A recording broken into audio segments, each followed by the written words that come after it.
আমার চ্যানেলে তোমাদের সকলকে স্বাগত। আজ আমরা ক্লাস 3 রায়ান মার্টিন প্রশ্ন বিচিত্রা থেকে পরিবেশের তৃতীয় পর্যায়ক্রমিক মূল্যায়নের 10 নম্বর স্কুল সলভ করব।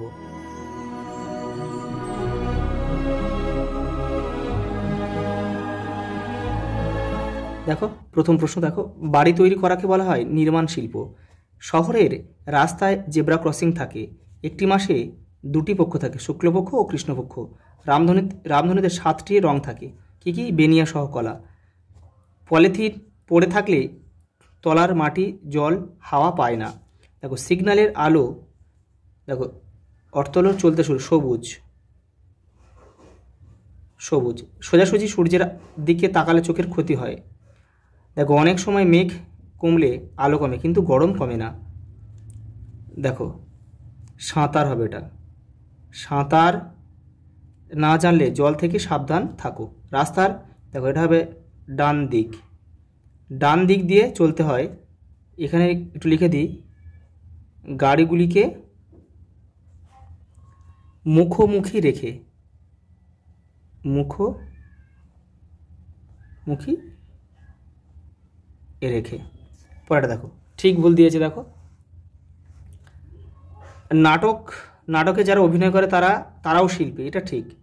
পরেটা দেখো দিনের বেলা সূর্যের কাছের আকাশটা ঠিক নীল নয়, এটা কিন্তু একদম সঠিক, কারণ ওই সময় দূরের আকাশটা নীল হয়। জেব্রা ক্রসিং দিয়ে গাড়ি পার হয়, এটা ভুল, মানুষ চলাচল করে। পরেটা দেখো নখ ভিজিয়ে নিয়ে কাটলে সুবিধা হয়, এটা ঠিক। ভিজে জামা কাপড় পরে থাকলে অনেক কষ্ট হয়, এটাও ঠিক। পরেটা দেখো একটা স্তম্ভ দিয়েছে, তোমরা কিন্তু কেউ তীর চিহ্ন দিয়ে মেলাবে না কিন্তু। দেখো বাগিচা সম্পদ কী বলো তো? আমবাগান। দেখো এটা এখানে আমরা কী লিখবো? ক লিখবো। কৃষি সম্পদ যেগুলো চাষ করা হয়, দেখো কৃষি সম্পদ ধান, এই ধান চাষটা হচ্ছে কৃষি সম্পদ। দেখো প্রাকৃতিক সম্পদগুলো বনের গাছপালা। শিল্প সম্পদ, দেখো বেতের ঝুড়ি তৈরি, তাহলে এখানে আমরা কী লিখবো? ঘ। আর নির্মাণ শিল্প হচ্ছে বাড়ি তৈরি। দেখো পরের প্রশ্ন, দেখো পূর্ণিমার পরের দিনকে কি বলা হয়? কৃষ্ণপক্ষের প্রথমা। সূর্য কোন দিকে আছে কি করে বুঝবে? ছায়ার উল্টো দিকে। সবুজ সম্পদ বলতে কাকে বোঝানো হচ্ছে? সবুজ গাছপালাকে। তারপর দেখো এপারে রয়েছে বাতাসে ধোঁয়া থাকলে কি সুবিধা হয়? দেখো চোখ জ্বালা করে। মাদুর তৈরির কাঁচামাল কি? ঘাস। কি ঘাস? সাবাই ঘাস। সাবাই ঘাস। পরেরটা দেখো বলেছে নিচের কাজগুলি করার সময় কিভাবে সাবধান হবে। দেখো রেল লাইন দিয়ে হাঁটার সময়, দেখো রেল লাইন দিয়ে অ্যাকচুয়ালি কিন্তু হাঁটা বেআইনি, তার মানে রেল লাইন দিয়ে হাঁটা কিন্তু কোনো নিয়ম নেই। যদি বা প্রয়োজনে হাঁটতে হয় তাহলে কি? দেখো ফোন বা হেডফোন ব্যবহার না করা এবং ট্রেন আসার জন্য সতর্ক থাকতে হবে, যে যখন তখন ট্রেনে আসতে পারে, এটা সবসময় মনে রাখতে হবে। দেখো পরেরটা দেখো ইলেকট্রিকের সুইচে হাত দেওয়ার সময় আমাদের কি? হাতটা মুছে নিয়ে, ভিজে হাতে কিন্তু ইলেকট্রিক সুইচে হাত দেওয়া যাবে না, হাতটা মুছে নিতে হবে যাতে হাতটা শুকনো হয়। পরেরটা দেখো বাইক চালানোর সময় আমাদের কী করতে হবে? দেখো হেলমেট পরতে হবে। তারপর দেখো হঠাৎ বৃষ্টি নামলে আমাদেরকে কাছে পিঠে কোথাও কোনো দোকান বা কোনো বাড়িতে আশ্রয় নিতে হবে। দেখো বৃহৎ শিল্প বলতে কী বোঝে? দেখো বড় যন্ত্রপাতি তৈরি শিল্পকে কিন্তু বৃহৎ শিল্প বলে। দেখো এই যে এখান থেকে নাম করে দিয়ে দেবে মিক্সার মেশিন, দেখো এই মশলা মাখার মিক্সচার, আচ্ছা দেখো এটা রোলার, ট্রাক্টর, পাওয়ার টিলার, এগুলো কিন্তু বড় শিল্পের উদাহরণ। দেখো বাজ পড়া কাকে বলে? আকাশ থেকে মাটিতে বিদ্যুৎ চলে যাওয়াকে কি বলা হয়?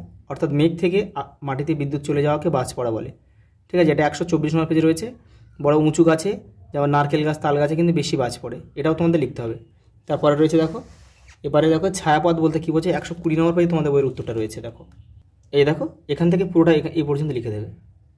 পরেরটা দেখো রামধনু কি? 127 নম্বর পেজে রয়েছে। এই যে এইটা লিখবে, এখান থেকে এটা পুরোটা লিখবে। আর এই যে পুরো রামধনুর রঙের নামগুলো একটু দিয়ে দেবে, বেনিয়া সহকলা নামটা দিয়ে দেবে একটু। পরেটা দেখো স্বাস্থ্য ভালো রাখতে কি কি নিয়ম মানা উচিত? 132 নম্বর পেজে আমাদের রয়েছে উত্তরটা।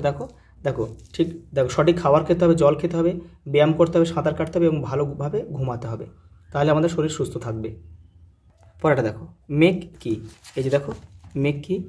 এই যে এখান থেকে এটা পুরোটা লিখে দেবে, তোমাদের বই 130 নম্বর পেজে রয়েছে। এই দেখো একটি গাছ অনেক প্রাণ, কথাটির সপক্ষে যুক্তি দাও। দেখো তোমাদের বইয়ের 140 নম্বর পেজে রয়েছে। এই দেখো একটি গাছ অনেক প্রাণ, এখান থেকে পড়ে কিন্তু তোমাদের লিখতে হবে, কারণ অনেক প্রাণী কিন্তু ছোটো ছোটো অনেক প্রাণী কিন্তু গাছে বসবাস করে, তাদের সব সম্বন্ধে কিন্তু তোমাদের লিখতে, এটা পড়বে, পড়ে দেবে, তোমরা এখানে বুঝতে পারবে, এখান থেকে লিখবে। আচ্ছা, এই পর্যন্ত, দেখা হবে পরের ভিডিওতে।